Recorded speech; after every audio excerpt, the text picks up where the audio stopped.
श्रुति स्मृति पुराणानाम् श्रुति स्मृति पुराणानाम् आलयं करुणालयम् आलयं करुणालयम् नमामि भगवत्पादम् नमामि भगवत्पादम् शङ्करं लोकशङ्करम् शङ्करं लोकशङ्करम् शङ्करं शङ्कराचार्यम् शङ्करं शङ्कराचार्यम् केशवं बादरायणम् केशवं बादरायणम् सूत्रभाष्यकृतौ वन्दे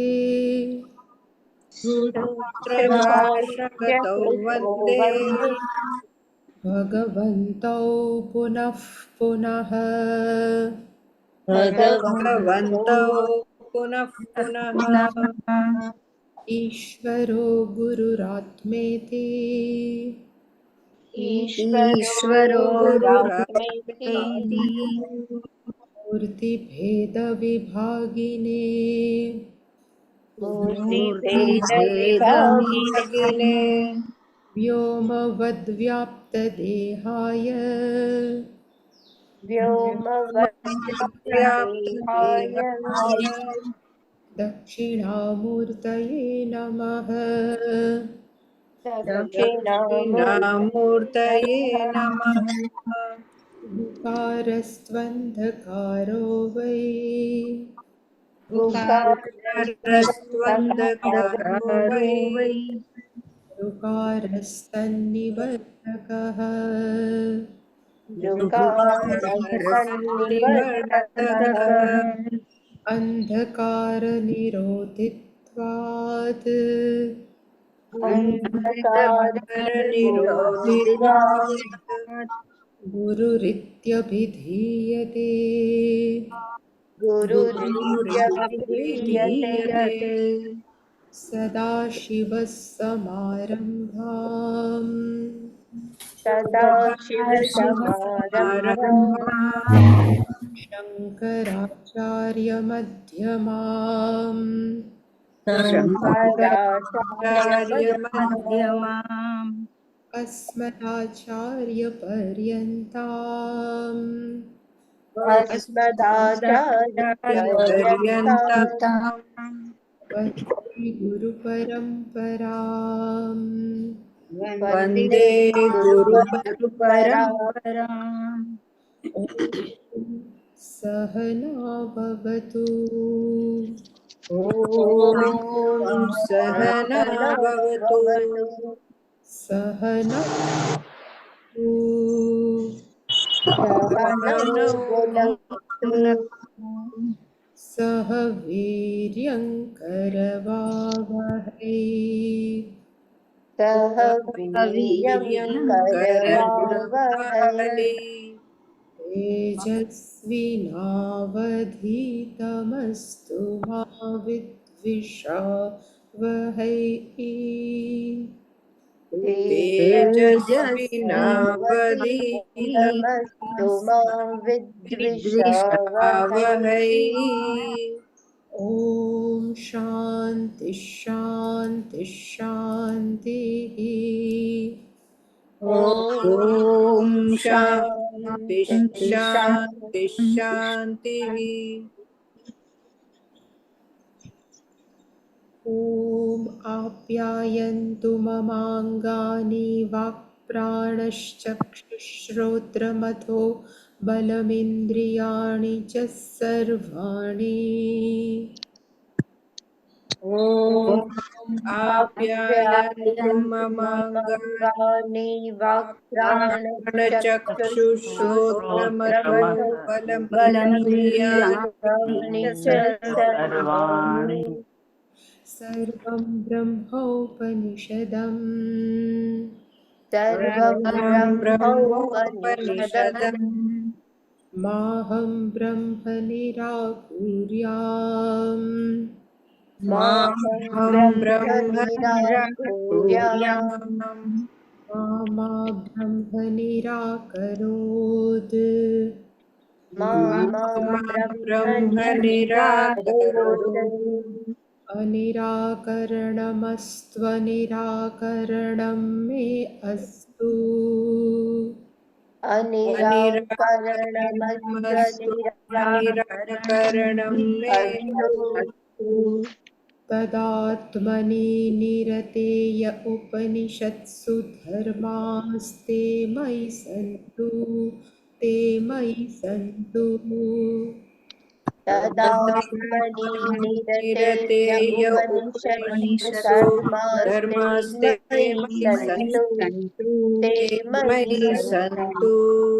ॐ शान्ति शान्ति शान्तिः ॐ शान्ति शान्ति शान्ति शान्ति शान्तिः। शान्तिः।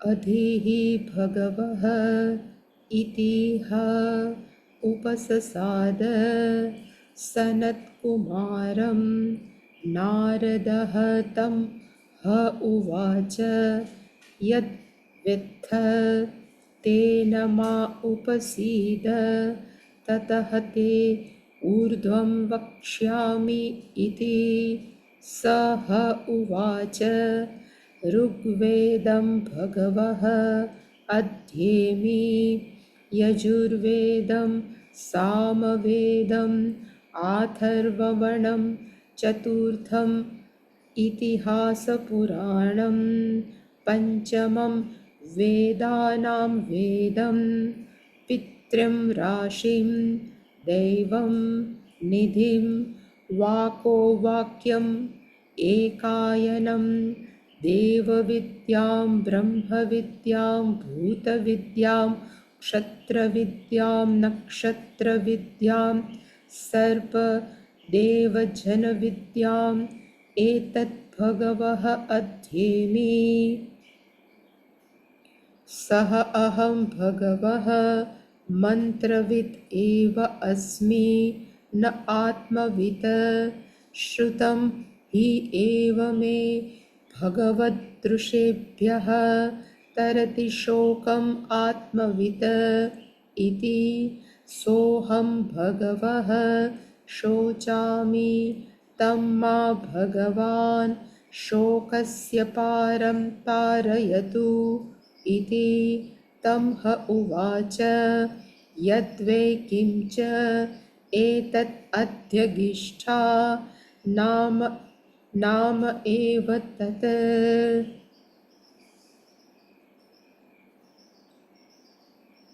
नाम वा ऋग्वेदः यजुर्वेदः सामवेदः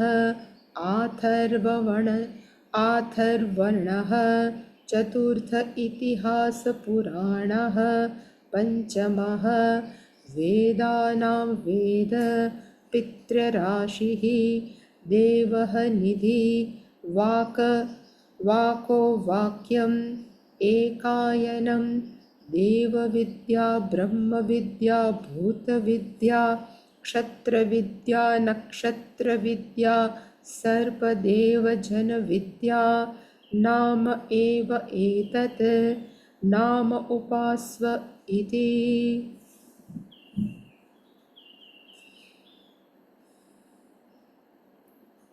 7મો અધ્યાય અને પહેલો મંત્ર આપણે જોયો હતો. એને પહેલા મંત્રની અંદર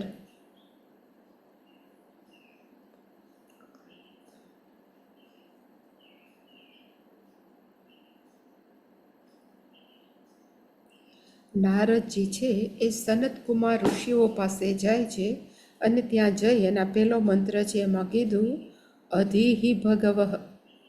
અધિહિનો અર્થ થાય મને ભણાવો. હે ભગવાન, હે ગુરુ, તમે મને ભણાવો. ઇતિ હ એટલે કે ચોક્કસ, ઉપસસાદ, કોણ ઉપસસાદનો થઈ રજૂ થયા.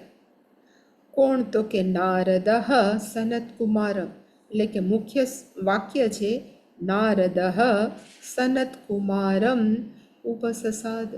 નારદ ઋષિ છે એ સનત કુમાર જેવા ઋષિઓ પાસે પ્રસ્તુત થયા, રજૂ થયા અને કીધું કે અધિહિ ભગવ, ત્યાં હાથ જોડીને કીધું કે તમે મને ભણાવો.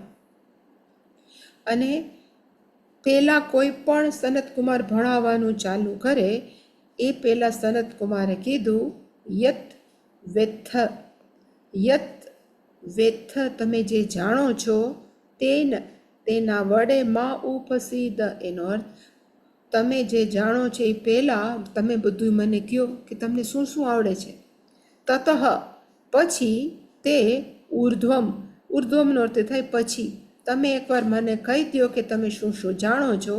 ઉર્ધ્વમ એટલે કે આફ્ટર દેટ, પછી વક્ષ્યામિ ઇતિ, હું તમને ભણાવીશ, જે તમે ભણાવવાનું છે. સહ ઉવાચ એટલે કે સહ નારદ ઉવાચ. હવે નારદ ભગવાન કહે છે બીજા મંત્રમાં કે એ શું શું ભણેલા છે, એને શું શું આવડે છે. એ આપણે આ મંત્રનું ભાષ્યમ જોયું હતું. અને હવે બીજો મંત્ર એણે કીધું કે હું શું શું ભણેલો છું.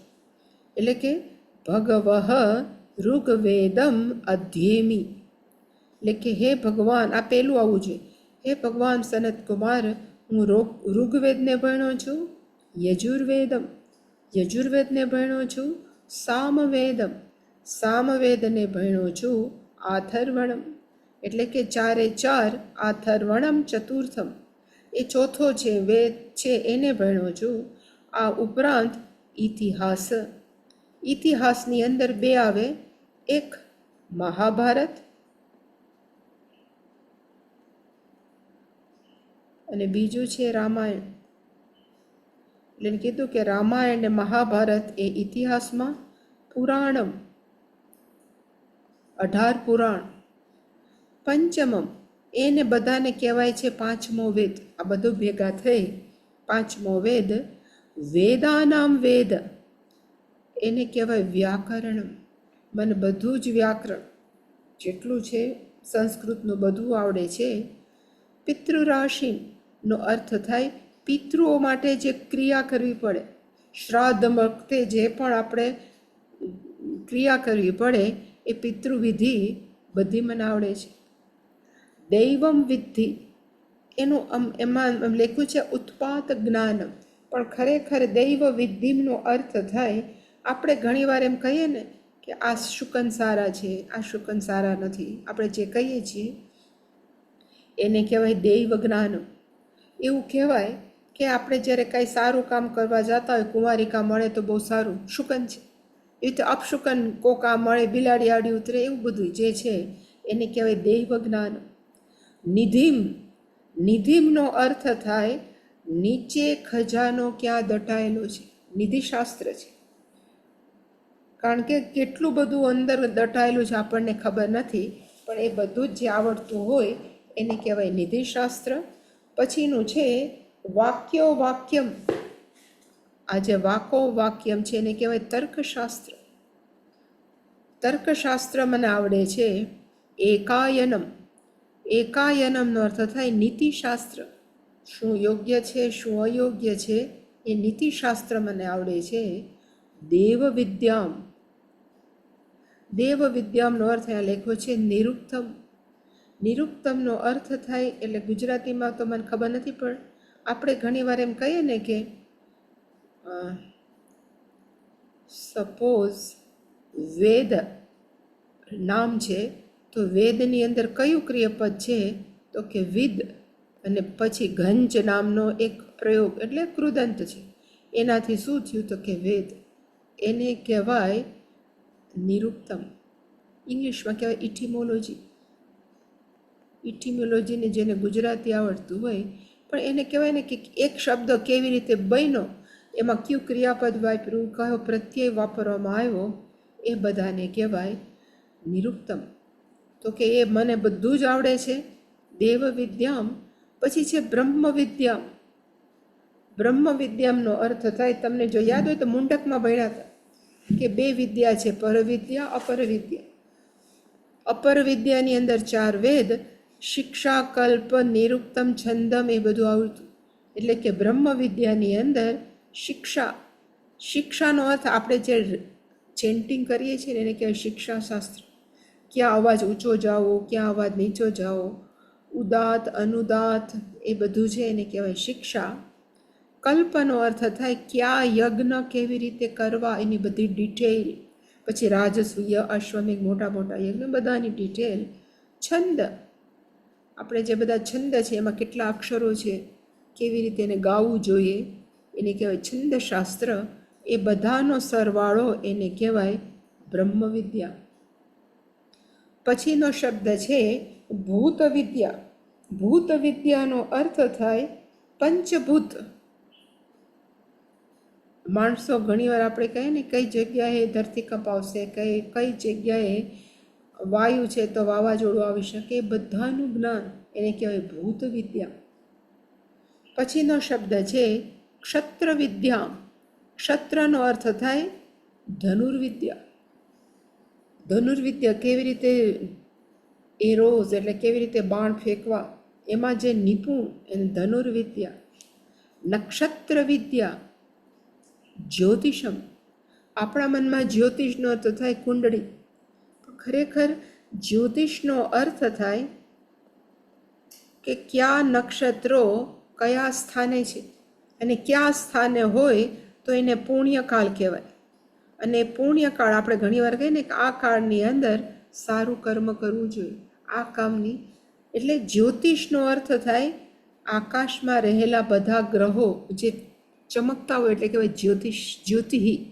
અને એને ધ્યાનમાં રાખી એ ગ્રહોની રચના અને ક્યાં ગ્રહો ભેગા થાય અને પુણ્ય થાય, પુણ્યકાળ કહેવાય. ક્યાં ગ્રહો ભેગા થાય તો આ કર્મ ન કરાય, એ બધું જ્ઞાન એને કહેવાય નક્ષત્ર વિદ્યા. આ ઉપરાંત સર્પ વિદ્યા, ગારુડી વિદ્યા, આપણે જે કહીએ ને સર્પને કેમ કાબૂમાં લેવા, ગારુડી વિદ્યા.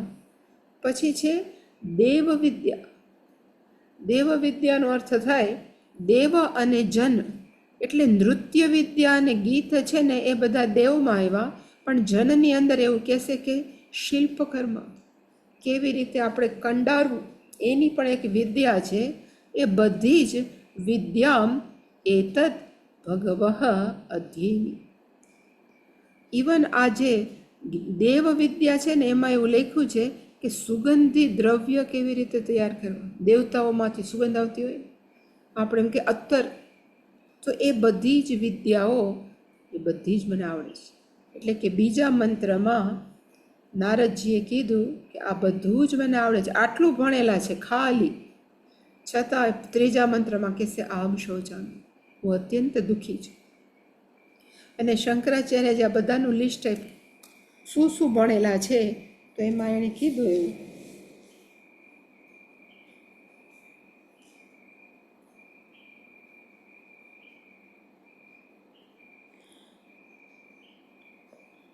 ઋગ્વેદમ ભગવઃ અધ્યેમી. અધ્યેમીનો અર્થ શંકરાચાર્યજી કર્યો સ્મરામી. એટલે કે મને ઋગ્વેદ છે એ બાય હાર્ટ છે, મને બધું યાદ છે. સ્મરામી. અધ્યેમીનો અર્થ થાય હું ભણેલો છું, પણ ભણ્યા પછી યાદ ન રહે તો એનું કામનું શું? મને કંઈક આવડે તો છે, ક્યાંક ભણ્યા તો ખરા, પણ જો યાદ ન હોય એટલે એને કીધું કે મિનિંગ ઓફ અધ્યેમી, ભણ્યા છે એનો અર્થ શું થાય? સ્મરામી, મને યાદ છે. યત વેત્થ ઇતિ, કારણ કે સનત કુમારે કીધું તો તમને જેટલું આવડે છે ને એ મને કહેજો. એટલે કે યત વેત્થ ઇતિ વિજ્ઞાનસ્ય પૃષ્ઠત્વાદ, તમને જે પણ જ્ઞાન આવડે છે એ પૂછ્યું હતું, એને કારણે એને હવે ચાલુ કર્યું ઋગ્વેદમ ભગવઃ અધ્યેમી. ને મને ઋગ્વેદ આવે છે. પછી એણે કીધું તથા યજુર્વેદમ સામવેદમ આથર્વણમ ચતુર્થમ વેદ. એણે કીધું કે આ 4 વેદ, ઋગ્વેદ, સામવેદ, યજુર્વેદ ને આથર્વણ, અથર્વ ઋષિ સાથે જોડાયેલું એટલે એ વેદનું નામ છે આથર્વ. આપણે જનક સાથે જોડાયેલા જાનકી, દશરથ સાથે જોડાયેલા રામ ભગવાન દાશરથી, એવી રીતે અથર્વ ઋષિ સાથે જે જોડાયેલું છે એને કહેવાય આથર્વણ. એ ચતુર્થમ વેદમ, એ વેદ છે. અને શંકરાચાર્યજીએ પછી કીધું વેદ શબ્દસ્ય પ્રકૃતત્વાત. વેદ શબ્દ છે એ કેવો છે તો કે અત્યારે આપણે એની ચર્ચા વિચારણા કરીએ છીએ. પ્રકૃતત્વાતનો અર્થ થાય અંડર ડિસ્કશન, વાતચીત હોવાને લીધે. ઇતિહાસ પુરાણમ પંચમમ વેદ, એટલે કીધું કે ઇતિહાસની અંદર મેં જેમ કીધું એમ રામાયણ, કારણ કે આપણે જે ઇતિહાસ બોલીએ છીએ ને, ક્યાં લખો, ઇતિહાસની અંદર છે ઇતિ,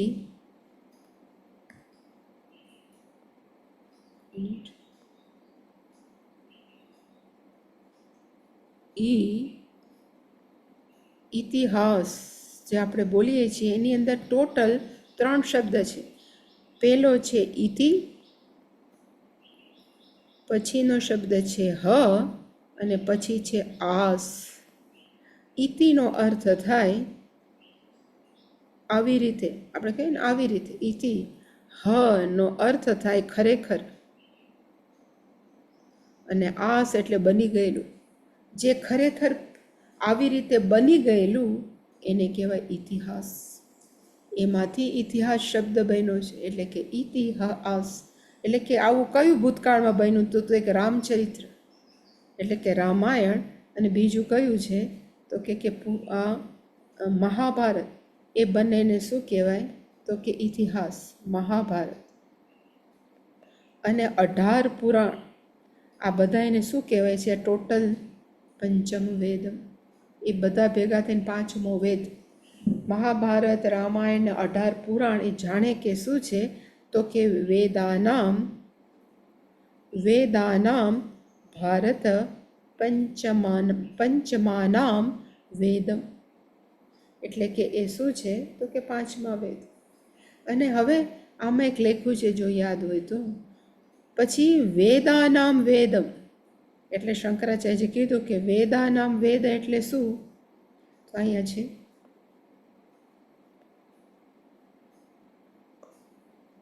વેદાનામ વેદમ, એને કહેવાય વ્યાકરણમ ઇતિ. પછી વ્યાકરણ છે ને, પહેલા 9 પ્રકારનું ગ્રામર અવેલેબલ હતું. હનુમાનજી મહારાજ 9 પ્રકારના વ્યાકરણ જાણતા હતા, એટલા વિદ્વાન હતા. એટલે નારદજીને પણ વ્યાકરણના પ્રણેતા. અને પછી શંકરાચાર્યજી ચોખવટ કરી, વ્યાકરણ હિ પદ આદિ વિભાગશઃ ઋગ્વેદ આદયઃ જ્ઞાયતે.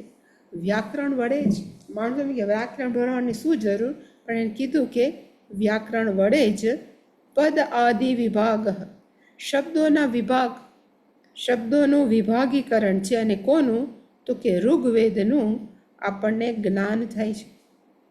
એટલે વેદાનામ, વેદનો અર્થ થાય વ્યાકરણમ. પછી છે પિત્રમ. પિત્રમનો અર્થ થાય શ્રાદ્ધ કલ્પમ, પિતૃઓનું શ્રાદ્ધ કેમ કરવું. એક મોટું આખું એક સાયન્સ છે. કેવી રીતે કોઈ પણ વ્યક્તિ ગુજરી ગઈ હોય તો 11માની વિધિ કઈ, 12મામાં એને કેમ ભેળવવો, એ બધી આખી વિધિઓ છે, એના મંત્રો છે. એને કહેવાય પિત્રમ શ્રાદ્ધ કલ્પમ. પછી છે રાશિમ, નો અર્થ થાય ગણિત, મેથેમેટિક્સ. મને ખાલી વ્યાકરણ આવડે એવું નથી, મને મેથ્સ પણ આવડે છે. રાશિમ એટલે કે ગણિત વિદ્યા.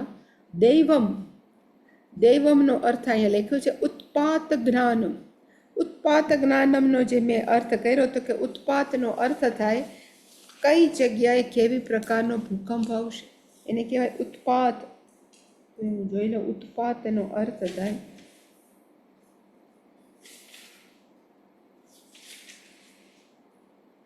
ક્યાંક તો હતું, ભૂલી ગઈ.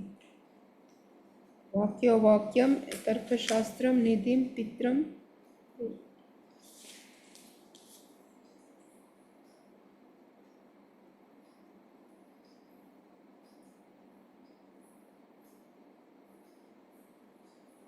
મેં લખ્યું છે એનું ઉત્પાત જ્ઞાનમ, બેડ ઓમેન ને ગુડ ઓમેન, આપણે કહીએ ને આ ગુજરાત ઇંગ્લિશમાં લખ્યું છે. સારા શુકન ને અપશુકન એનું આખું એક સાયન્સ છે, એને કહેવાય ઉત્પાત જ્ઞાન. પછી નિધિમ નો અર્થ શંકરાચાર્ય એવું લખ્યું છે મહાકાલાદિ નિધિ શાસ્ત્ર.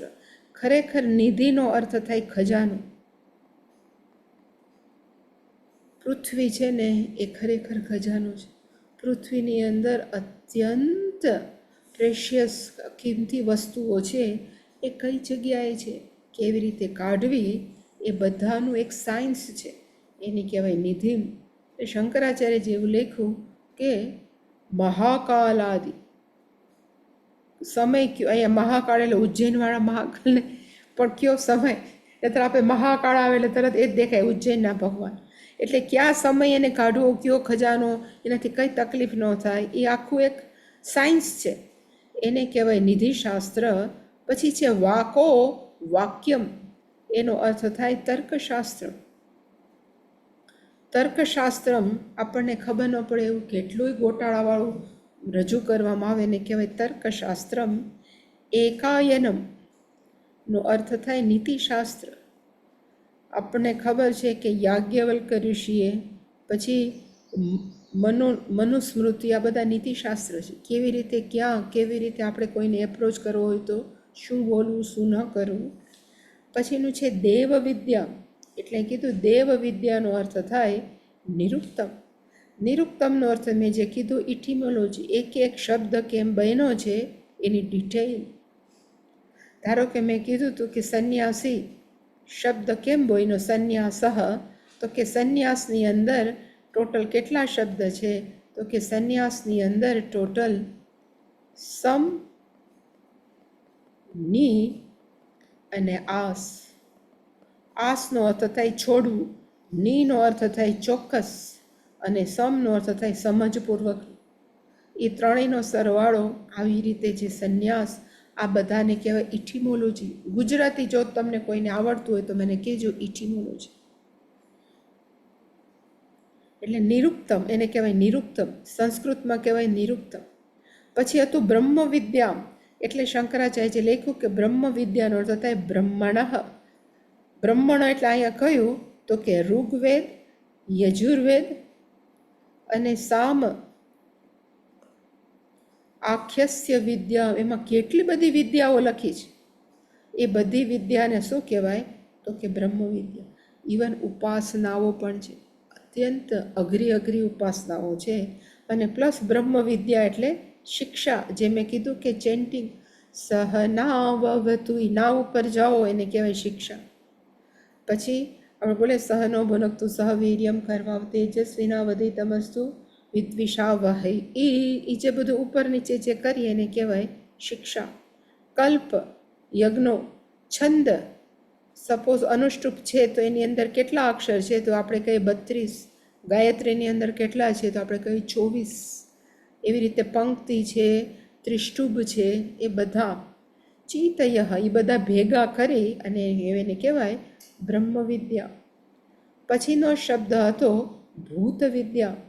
તો ભૂત વિદ્યાનો અર્થ શંકરાચાર્યે કીધું ભૂતતંત્રમ, એટલે આપણા મનમાં તો ભૂત પ્રેત પિશાચ એ જ આવે, પણ ભૂતનો અર્થ થાય પંચ મહાતત્વ. ક્યાં કેવી રીતે વર્ત, એટલે આપણે એને કહી શકાય ને ભૂગોળશાસ્ત્રી. ઘણીવાર આપણે કહીએ કે ભૌગોલિક ફેરફારો ક્યાં ક્યાં છે, એને કહેવાય ભૂત. પંચભૂતને લગતું જે પણ શાસ્ત્ર એને કહેવાય ભૂતતંત્ર. ક્ષત્ર વિદ્યાનો અર્થ થાય ધનુર્વિદ્યા. નક્ષત્ર વિદ્યાનો અર્થ થાય ઇઝ ઇક્વલ ટુ જ્યોતિષમ. અને જ્યોતિષનો અર્થ ઘણા યજ્ઞો, પવિત્ર કાળ કયો, પુણ્યકાળ કયો, તો ગ્રહોની યુતિ, ગ્રહો ક્યારે કેમ ભેગા થાય, એ બધાનું જે શાસ્ત્ર છે એને કહેવાય જ્યોતિષમ. અત્યારે તો જ્યોતિષશાસ્ત્ર એટલે ખાલી આપણે કહેવાય ને કે હોરોસ્કોપ, કુંડળી જ રહી, પણ ખરેખર કુંડળી હતી જ ને પહેલાંના જમાના. પછીનો છે સર્પદેવ જન વિદ્યા. પેલું છે સર્પ વિદ્યા. સર્પ વિદ્યાનો અર્થ થાય ગારુડી વિદ્યા. સર્પને કેમ વશ કરવા, માયરા વગર, એને કહેવાય ગારુડી વિદ્યા. પછી દેવજન વિદ્યા, એટલે લખ્યું કે દેવ વિદ્યાની અંદર શું આવે તો કે ગંધયુક્તિ. મેં જે કીધું ને કે દેવ વિદ્યાની અંદર આવે કે સપોઝ અત્તર બનાવવું છે, અત્યારે તો ઘણું બધું આવે, પણ અત્તર બનાવો, કોઈ પણ સુગંધી દ્રવ્ય બનાવવું હોય, સુગંધી દ્રવ્ય તૈયાર કરને કી કલા, કેવી રીતે બનાવવું, એને કહેવાય દેવ વિદ્યા. અને જન વિદ્યાની અંદર નૃત્ય, ગીત, વાદ્ય, શિલ્પ આદિ કેટલા બધા નૃત્યોના પ્રકાર છે. ભરતનાટ્યમ, કથકલી, કથક, ઘણા બધા કેટલાય છે. ગીત કેવી રીતે ગાવું, એમાં કેટલા રાગો છે. વાદ્ય કેવી રીતે વગાડવું, બધા ઇન્સ્ટ્રુમેન્ટલ. શિલ્પાદિ, મંદિર કેમ બનાવવા, મૂર્તિઓ કેમ બનાવવી, વગેરે વગેરે વિજ્ઞાનાની, આ બધા જ વિજ્ઞાનો. એતત સર્વમ હે ભગવઃ અધ્યેમિ, હે ભગવાન આ બધું મને ખબર છે, આટલું હું જાણું છું. આમાં હવે ક્યું બાકી રહ્યું કે નથી ખબર, એ બધું જ લિસ્ટ આપ્યું એણે. છતાં પણ એણે કીધું, જે આપણે જોયું હતું, સહ અહમ ભગવઃ મંત્રવિદ એવ અસ્મિ.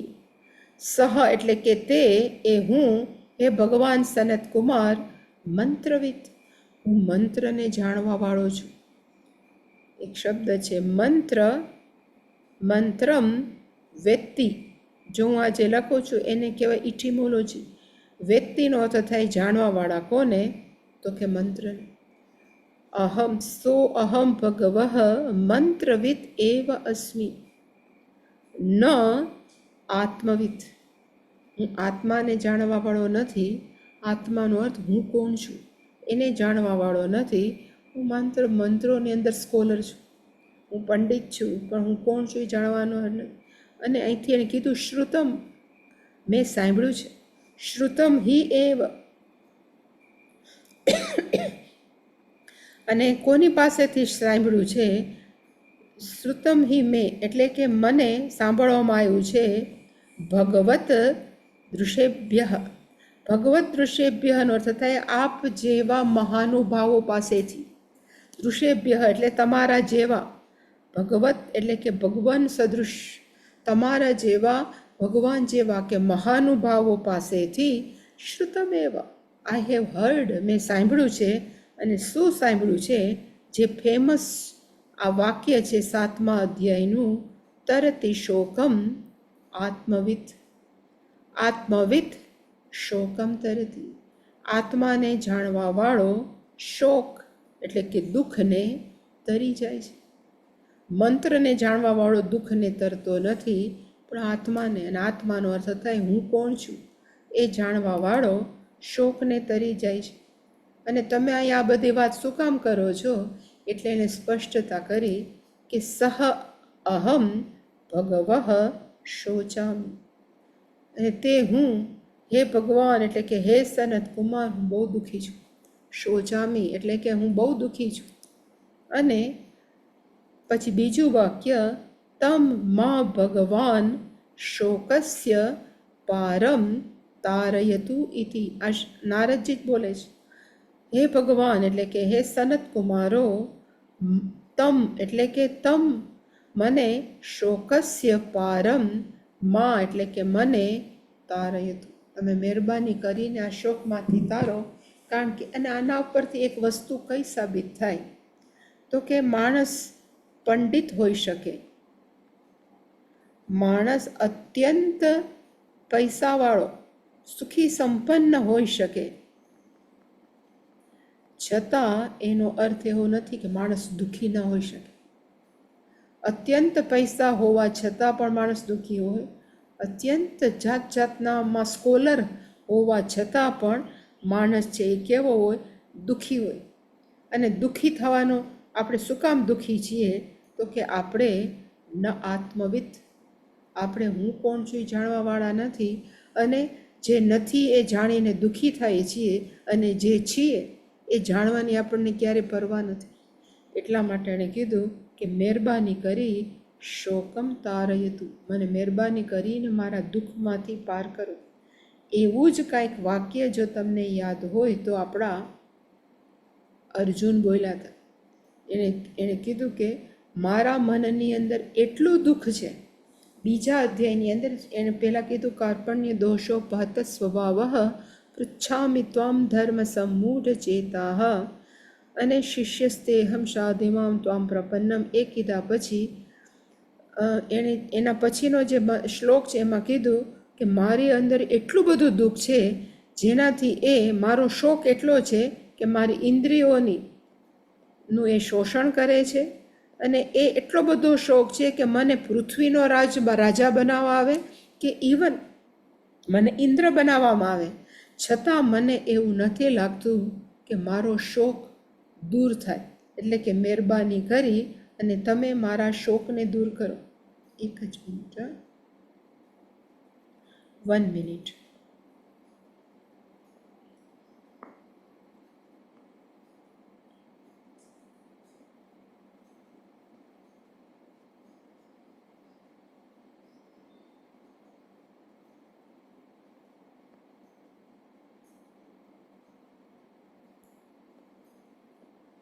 નહીં પ્રપશ્યામી મમાપનુદ્યાત યચ્છોકમ નથી યચ્છોકમ ઉચ્છોષણમ ઇન્દ્રિયાણામ.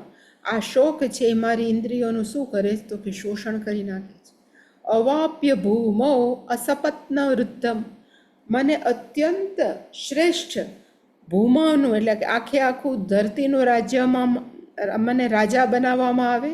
રાજ્યમ સુરાણામ અપી ચાધિપત્યમ, ઇવન મને બધા દેવતાઓનું અધિપત્યમ આપવામાં આવે, છતાં પણ મને નહીં પ્રપશ્યામી, મને એવું નથી લાગતું કે યત શોકમ મમ શોકમ અપનુદ્યાત, મારું શોક જઈ શકે. એવી જ રીતે અહીંયા પણ નારદજીએ એવું કીધું કે મને એવું નથી લાગતું કે મારો શોક છે એ જઈ શકે. આટલું જ્યારે કીધું એટલે હવે પછીનું જે વાક્ય છે તમહ ઉવાચ, એટલે કે સનત કુમાર હવે તમ નારદમ ઉવાચ, અને એણે કીધું યદ વૈ કિંચ એતદ અધ્યગિષ્ઠાઃ, તું અત્યાર સુધી જે પણ ભણેલો છો, જે પણ લિસ્ટ આપ્યું છે એ લિસ્ટ કેવું છે તો કે નામ એવ એતદ, નામ કે વાસ્તે છે. આપણે કહીએ ને માત્ર નામ છે એમાં, એટલે આપણે ધારો કે એમ કે આમ સહનાવ અવતું, સહ નવ અવતું, એ બધા શું છે તો કે નામ છે, પણ એનો હાર્દ એ આપણને ખબર નથી. એટલે કે તું જે પણ ભણેલો છે અધ્યગિષ્ઠાઃ, તું જે પણ ભણેલો છે એ બધું શું છે તો કે નામ માત્ર છે, એનાથી કાંઈ ન થાય. અને શંકરાચાર્યજી આનું ભાષ્યમ લખ્યું છે ધ બેસ્ટ. અને એણે કીધું નારદજી, હવે શંકરાચાર્યજી કહે છે સહ અહમ ભગવઃ, સહ એટલે કે તે જે શોકવાળો છે, અહમ જે જાણવાવાળો છું એ હું જ છું, ભગવઃ એ સંબોધન છે સનતકુમારનું, હે ભગવઃ, હે ભગવાન, એતત સર્વમ જાનન અપી, આ બધું જાણવા છતાં પણ, આટલું જે લિસ્ટ છે એ જાણવા છતાં પણ, મંત્રવિદ એવ અસ્મિ, હું માત્ર મંત્રને જાણવાવાળો છું. એના પર હું પીએચડી કરી શકું, એના પર હું ભાષણો આપી શકું, પણ એ મારા હૃદયને ટચ નથી થતું. એટલે હું ઘણીવાર કહું કે 2-3 વ્યક્તિઓ મને એવા મળ્યા હતા, મને આ બહુ આવડે હો, મને આ બહુ આવડે, માંડુક્ય ઉપર ભાષણ આપે, મોટા મોટા ગ્રંથો ઉપર ભાષણ આપે, ને એની ઘરે જ્યારે અમે ભિક્ષા લેવા ગઈ હું, ત્યારે એણે કીધું કે આટલી ડિપ્રેશનની દવા હું ખાઉં છું. શું કામ ડિપ્રેશન? આટલું બધું જાણતા હોવા છતાં, કારણ કે એ બધું કેવું છે તો કે નામ કે વાસ્તે, નામ જ છે, એનો એ શબ્દ હાથ નથી જ. એટલે એણે કીધું મંત્રવિદ એવ અસ્મિ શબ્દ અર્થ માત્રમ વિજ્ઞાનવાન એવ અસ્મિ, બધા શબ્દોના અર્થ ખબર છે, બધું જ હું સમજાવી શકું છું, મંત્રને જાણવાવાળો છું, પણ મને બીજી કાંઈ નથી આવડતું. હું સ્કોલર છું, પંડિત છું, પણ તોય હું દુઃખી છું. સર્વ હિ શબ્દ અભિધાન માત્રમ. અભિધાનમ, અભિધાનમનો અર્થ થાય નામ, સારામાં સારું સંસ્કૃતમાં નામનું પર્યાયવાચી શબ્દ છે અભિધાન. જેણે માંડુક્ય, પાછું બધાને યાદ ન હોય ને, પણ માંડુક્યમાં 2 શબ્દ વપરાતા હતા, અભિધાનમ,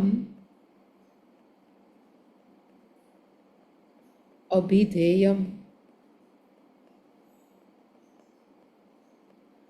રામ આપણે બોલીએ તો રામ નામ છે, પણ અભિધેય કયું તો કે રામ નામનું વ્યક્તિ. એવી રીતે આપણે બોલીએ સફરજન, અભિધાન, પણ પદાર્થ, તો અભિધેયનો અર્થ થાય પદ, પદાર્થ. પાછો પદાર્થ આપણો ગુજરાતીનો પદાર્થ, શબ્દનો અર્થ ને.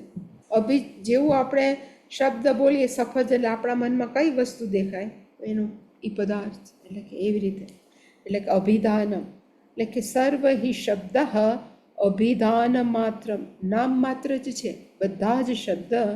અભિધાનમ ચ સર્વમ મંત્રેષુ અંતર્ભવતિ. સંપૂર્ણ નામ, આપણે જેટલા બધા મંત્રો બોલીએ છીએ એ બધા જે નામ છે એ મંત્રેષુ, એ બધા મંત્રની અંદર અંતર્ગત રહેલા છે. ભૂર્ભુવ સ્વ તત્સવિતુર્વરેણ્યમ ભર્ગો આપણે બોલી જાય, પણ એ બધા તત્ સવિતુહુ વરેણ્યમ એ મંત્રની અંદર કેવા થઈ ગયા તો કે વણાઈ ગયેલા છે, અંતર્ગત છે. એનો વિત પાછો એણે કીધું મંત્રવિત એવ અસ્મિ, હું મંત્રને જાણવા વાળો છું. અને જે મંત્રને જાણવા વાળા હોય ને એનો અર્થ શું થાય તો કે મંત્રવિત કર્મવિત ઇતિ અર્થ. જ્યારે આપણે મંત્રને જાણીએ ત્યારે મોટાભાગના માણસો શું કરે કે આ મંત્રમાં શું લખ્યું છે, એટલે આપણે એમ કહીએ કે ગાયત્રી મંત્રમાં લખ્યું છે કે આપણે ભગવાનને અર્ઘ ચડાવ્યું, એટલે પછી આપણે તરત શું કરીએ, જે કરતા હોય તો એ પણ નથી કરતા, પણ સૂર્યોદય થાય ત્યારે હાથમાં એક આપણે પાત્ર લઈ અને ગાયત્રી મંત્ર બોલતા બોલતા આપણે સૂર્યને શું ચડાવીએ તો કે જળ ચડાવીએ. એટલે કીધું કે મંત્રવિદ થવાથી આપણે કેવા થાય તો કે કર્મવિદ. આપણને ધારો કે અશ્વમેઘના મંત્રો આવડી જાય, એ સમજણપૂર્વકના, અશ્વમેઘ યજ્ઞના આપણને મંત્ર આવડે એટલે પછી આપણને એમ થાય ને હાલો ને અશ્વમેઘ યજ્ઞ કરીએ સપોઝ, તો એનો અર્થ મંત્રોથી આપણે પછી શું કરીએ તો કે કર્મ કરીએ. જેટલા મંત્રોના જાણકાર એટલા કર્મ. આપણે માણસો એમ કે કનકધારા સ્તોત્ર, ફલાણા સ્તોત્ર, એ આપણે બોલીએ, શું કામ બોલીએ છીએ? બોલવું છે એ કર્મ જ. એ કર્મ કરવાથી મને કનક મળે કે આપણે શ્રી સૂક્તનો પાઠ કરીએ, શું કામ? એટલે કે જે પણ મંત્રો છે એ ખરેખર શું કરાવે? કર્મ કરાવે. એટલે કે મંત્રવિદ કર્મવિદ ઇતિ અર્થ. એટલે કે મંત્ર છે એ આપણને શું કરાવે તો કે કર્મ કરાવે. મંત્રનો જાણકાર છે એ કર્મનો જાણ. એટલે આપણે બ્રાહ્મણને પૂછવા જાય શું કરવું, કારણ કે બ્રાહ્મણ કેવો છે તો કે મંત્રનો જાણકાર, એટલે કે કર્મવિદ. અને શંકરાચાર્યજી કીધું મંત્રેષુ કર્માણી ઇતિ વક્ષ્યતિ. ઇવન આની અંદર જ આવશે હમણાં જ કે મંત્રોની અંદર બધા જ કર્મો રહેલા છે. મંત્રેષુ 7/3 7મી વિભક્તિ, મંત્રોની અંદર બધા જ કર્મો રહેલા છે. કે જેટલા મંત્રો છે એ બધા જ આપણને શું ખરેખર બતાવે છે? કર્મ. વક્ષ્યતિ બતાવવામાં આવશે, કહેશે કોણ તો કે શ્રુતિ. એટલે કે આ બધું જ મને આવડે છે પણ ન આત્માનમ વેદમી, હું આત્માને જાણતો નથી. વેદમી એક ક્રિયાપદ છે. અહમ ન જાનામી, વેદમીનો અર્થ થાય ન જાનામી, મને જાણતા નથી. કોને? તો કે હું કોણ છું દેટ આઈ ડોન્ટ. બોલવું આવડે છે, એને ઉપનિષદ નહોતા આવડતા એવું નહોતું, ઉપનિષદ આવડતા જ હતા. કારણ કે જો એ ઋગ્વેદ ભણ્યો હોય તો ઋગ્વેદની અંદર ઐત્રેય છે, એ જો યજુર્વેદ ભણ્યા હોય તો એની અંદર તૈત્રીય છે. એનો અર્થ એવો નથી કે જાનામી, પણ આત્મસાત કરેલ નથી. હું કોણ છું હજી મને અંદરથી એ સ્ફૂરતું નથી. એટલે હવે પૂર્વ પક્ષીએ નાના નાના પ્રશ્ન મૂક્યા. એટલે શંકરાચાર્યજી અમુક ચોખવટ કરો, આપણને તો ક્યારે પ્રશ્ન જીવનમાં થતા જ નથી. એટલે શંકરાચાર્યજી આપણા વતી શું કરે છે તો કે પ્રશ્ન કરે છે. એટલે એને કીધું પૂર્વ પક્ષીએ નનુ નનુ આત્મા અપી મંત્રેહિ પ્રકાશ્યતે. તમે આ બધા ઉપનિષદના મંત્રો બોલો છો, એમાંથી તમને આત્માનું જ્ઞાન નથી થતું. એટલે એને કીધું આત્મા અપી, ઇવન આત્મજ્ઞાન પણ મંત્રો વડે જ પ્રકાશ્યતે, એ મંત્રો વડે જ થાય છે. એવ ઇતિ, એ વાત સાચી જ છે. તો કથમ મંત્રવિદ ચેત ન આત્મવિદ, તો પછી જો એને મંત્ર આવડતા હોય તો એ આત્મવિદ શું કામ નથી? કારણ કે નારદજીએ કીધું કે અહમ મંત્રવિદ પણ ન આત્મવિદ. તો એણે કીધું કે જો મંત્રવિદ છે તો પછી આત્મવિદ શું કામ નથી? કારણ કે બધા જ મંત્રો, એટલે જ મેં કીધું તૈત્રીય ઉપનિષદ છે, બધા જ ઉપનિષદ છે એ મંત્રો જ છે. છતાં મંત્રો હોવા છતાં ન આત્મવિદ એવું શું કામ કીધું? એટલે હવે એની ચોખવટ કરે છે શંકરાચાર્યજી. એટલે એને કીધું કે સિદ્ધાંતી, એટલે મેં લખ્યું સિદ્ધાંતીએ જવાબ આપ્યો કે ન, તમે કહો છો કે જે મંત્રવિદ છે એ આત્મવિદ શું કામ નથી? એનું કારણ કયું? તો કે અભિધાન અભિધેય ભેદસ્ય વિકારત્વાત. મેં કીધું તો અભિધાનનો અર્થ થાય નામ, ને નામનો એટલે અભિધેયનો અર્થ થાય એ વસ્તુ, જે નામ બોલાય એ વસ્તુ. સફરજન નામ છે તો આ જે છે એને કહેવાય અભિધેય. એ વ્યવહારની અંદર તો એ ભેદ છે જ. એટલે કે અભિધાન અને અભિધેય ભેદસ્ય, એમાં તફાવત છે. અને એ તફાવત હંમેશા કેવો છે? તો કે પરિવર્તનશીલ હોવાને કારણે.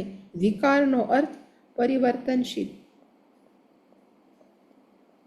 આજે આપણે સફરજન, હવે તો એમાં કોણ શું કરે, સફરજન બગડતા જ નથી, પણ કોઈ પણ વસ્તુ આપણે લઈને બગડી જાય. બગડી જાય એનો અર્થ એની અંદર શું આવ્યું? તો કે પરિવર્તનશીલ. કે દુનિયાની બધા જ નામ અને એનાથી એની સંકળાયેલી વસ્તુઓ કેવી છે? તો કે એમાં તફાવત છે. અને એમાં કેવું છે? તો કે એમાં ચેન્જ આવે, એમાં પરિવર્તન આવે. અને આત્મા કેવો છે? ચૈતન્ય તત્વ છે, એની અંદર અવિકારી, એની અંદર કોઈ પરિવર્તન નથી. અને એને કીધું ન ચ વિકારઃ આત્મા ઈષ્યતે. અને બધા જ એવું ઈચ્છે છે કે આત્માની અંદર કોઈ પણ પ્રકારનું પરિવર્તન નથી. એટલે નાનો પૂર્વ પક્ષી એવું કીધું કે નનુ આત્મા અપી આત્મ શબ્દે ન અભિધીયતે.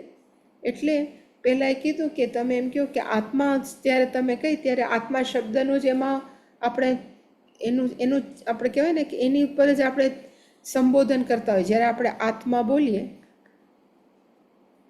આપણે વેદાંત ભણીને આત્મા આત્મા શબ્દ કરીએ છીએ, એટલે કે આત્મા શબ્દ બોલીએ તો આત્મા શબ્દ જ્યારે બોલીએ ત્યારે આત્મા શું છે એની તરફ જ ઇંગિત કરીએ ને, એની ઉપર સૂચિત કરીએ કે આત્મા એટલે શું. એવું નથી હોતું. એટલે શંકરાચાર્યે કીધું કે ખરેખર આત્માને જાણવા માટે વાણી છે પર્યાપ્ત નથી. યતો વાચો ન નિવર્તન્તે. એટલે શંકરાચાર્ય સિદ્ધાંતી, એટલે કે સિદ્ધાંતીએ જવાબ આપ્યો કે ના. અને શું કામ? તો કે યતો વાચો નિવર્તન્તે, જ્યાં વાણી છે એ પાછી વળી જાય છે. જે શબ્દને સમજાવવા માટે આત્મા, ખરેખર આત્મા છે એ શબ્દ નથી. આત્મા આપણે બોલીએ છીએ પણ આત્મા છે આપણું વાસ્તવિક સ્વરૂપ છે. આપણે બ્રહ્મ બોલીએ એટલે બ્રહ્મ કોઈ થર્ડ પર્સન નથી. બ્રહ્મ એ હું છું. પણ એ હું સમજવા માટે વાણી છે નિવર્તનતે, એ પાછી ફરી જાય છે. તૈત્રીય ઉપનિષદમાં કીધું છે. છાંદોગ્ય ઉપનિષદમાં આમાં જ કહેશે યત્ર ન અન્યત પશ્યતિ ન સ્પૃશતિ ન જિઘ્રતિ. એટલે કે ચૈતન્ય તત્વ કેવું છે? ત્યાં દ્વૈત છે જ નહીં. બે હોય તો એકબીજાને જોવે, એકબીજાને જાણે, એકબીજાને સમજે. પણ જ્યાં અદ્વૈત જ છે ત્યાં ન અન્યત પશ્યતિ ન અન્યત જાનાતિ, એવા લાંબા લાંબા મંત્ર. એનો અર્થ કે એ માત્ર વાચ્યાર્થ નથી, એની અંદર લક્ષ્યાર્થ હોય છે. એટલે એને કીધું કે શબ્દ છે માત્ર પૂરતા નથી. ઇત્યાદિ શ્રુતે. તો વળી પાછું પૂર્વ પક્ષીએ પૂછ્યું કથમ તર્હિ આત્મા એવ અધહતાત સ આત્મા ઇત્યાદિ શબ્દાઃ આત્માનમ પ્રત્યાયયંતી. તો એને કીધું કે તો પછી આત્મા એવ અધસ્તાત, તમારી નીચે જે આત્મા છે એવા શબ્દો છે એ કેવી રીતે આત્માને પ્રકાશિત કરે છે. પ્રત્યાયયંતી એટલે કે એ જ્ઞાન અપાવે છે. તમે એમ કહો છો કે આત્મા શબ્દ છે એનાથી જ્ઞાન નથી, તો આખા બધા જ ઉપનિષદની અંદર આત્મા ઘણીવાર કે બ્રહ્મ ઉપર છે, બ્રહ્મ નીચે છે, અહીંયા જે છે બ્રહ્મ છે, એ બધા ક્યાં બ્રહ્મ કયો કે આત્મા કયો એ શબ્દો વાપરે છે. તો એમાંથી આત્મા શબ્દ કે ચૈતન્ય શબ્દથી કેમ આપણને જ્ઞાન નથી થતું કે હું આ છું? એટલે હવે શંકરાચાર્યએ કીધું કે આપણા મનમાં આત્મા એટલે કોણ? તો કે હું છું. જ્યારે આપણે આત્મા કહીએ એટલે આપણે શું બોલીએ છીએ ગુજરાતીમાં? હું છું. અને પછી આપણે બોલીએ કે તમે કોણ? એટલે આપણે શું જવાબ આપીએ છીએ? સ્ત્રી છું. હું છું. કોણ છું? તો કે સ્ત્રી છું. હું કોઈ ભેગી ન બેસું, હું કોણ છું? સ્ત્રી છું. ખબર છે? એવી રીતે હું પુરુષ છું, હું અભણ છું, હું ભણેલો છું. એટલે કે હું છું ખબર છે, પણ હું કેવો છું એવા આપણે જાતના છોગા લગાડીએ છીએ. એટલે હું કોણ છું આપણે વાસ્તવિક જાણતા નથી. એ શંકરાચાર્યજી હવે લખે. એટલે શંકરાચાર્યજીએ કીધું કે નૈષ દોષ, આવી રીતે આપણે કહીએ છીએ એમાં કાંઈ વાંધો નથી. આત્માના બીજા બધા નામને શું કામ દોષ નથી? તો કે દેહવતી પ્રત્યેક આત્મની, દેહવતી સાતમી વિભક્તિ છે, જેને દેહ છે એને કહેવાય દેહવતી. આ શરીરની અંદર કયું છે? તો કે પ્રત્યેક આત્મની, જેની અંદર ચૈતન્ય તત્વ છે. એ ચૈતન્ય તત્વની અંદર ભેદ વિષયે પ્રયુજ્યમાન શબ્દ કોનો? તો કે આત્મા શબ્દ છે એ ભેદ વિષય. હું શરીર છું, હું 60 કિલોનો છું, હું 65 કિલોનો છું, હું ઊંચો છું, નીચો છું, એ કોણ છે? તો કે હું છું. અને હું છું એટલે કોણ? તો કે આત્મા. એટલે આપણે આત્માને આ સ્થૂળ શરીર જ માનીએ છીએ. એટલે એણે કીધું કે પ્રયુજ્યમાન શબ્દ, જે આત્મા માટે શબ્દ છે આપણે વાપરીએ છીએ કોના માટે? તો કે દેહાદિના, સ્થૂળ શરીર માટે. એટલે કે હંમેશા યાદ રાખો કે આત્મા એટલે હંમેશા અર્થ થાય હું છું. પણ હું છું એટલે કોણ? તો કે દેહ. હું અહીંયા જન્મો, હું બ્રાહ્મણ છું, કેટલું ભણેલું છું તમને ખબર છે? નાના હતા ત્યારે મેં કેટલું આવડે છે. એટલે કે હંમેશા આપણું તાદાત્મ્ય કેની સાથે છે? તો કે સ્થૂળ શરીર સાથે.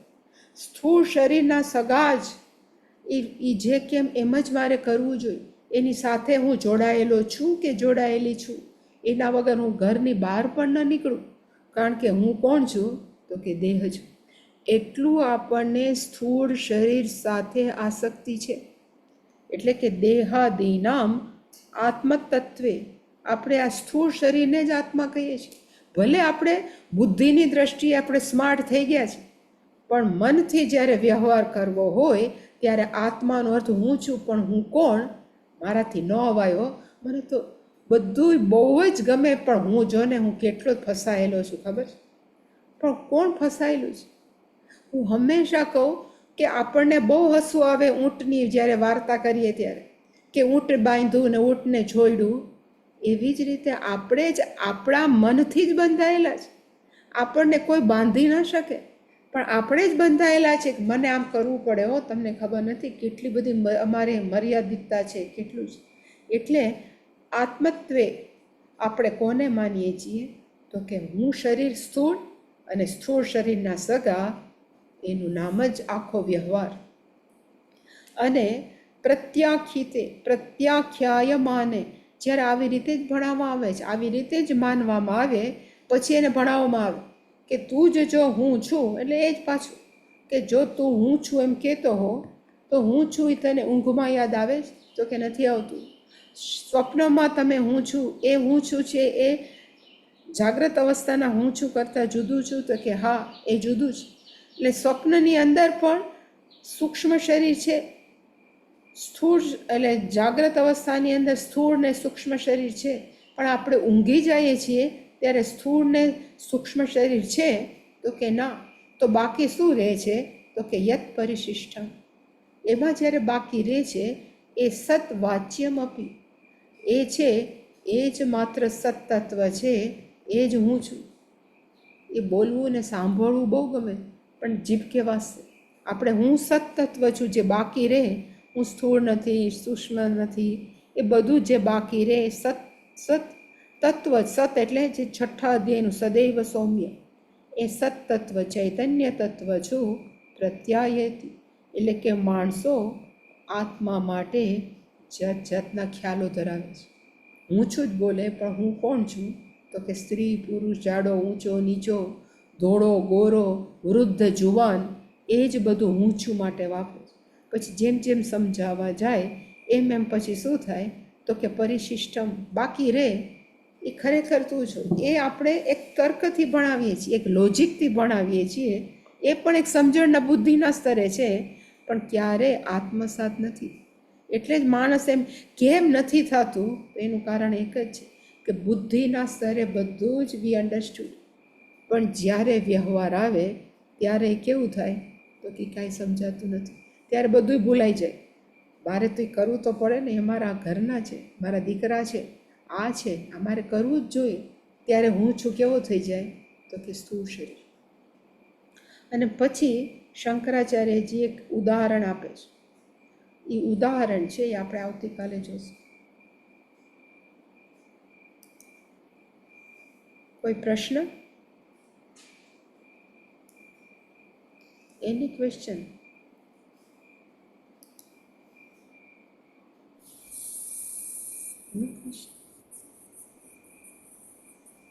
ક્યારેક જો પ્રશ્ન પૂછો, હું પૂછું છું અને તમે જવાબ આપો, ક્યારેક હા બોલો શોભનાબેન, અનમ્યુટ કરો, તમે અત્યારે મ્યુટેડ છો.